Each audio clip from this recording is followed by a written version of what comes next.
Honestly, why does school even exist? It not only ruins my mental health, but a lot of people too.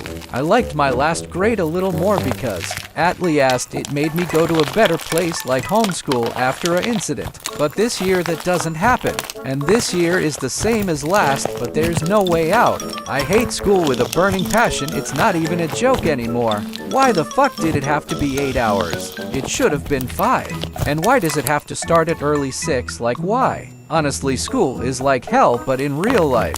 Hell, school starts in an hour for me. Even the news talked about school affecting health. Whoop-de-doo school, I hate you. Amy out.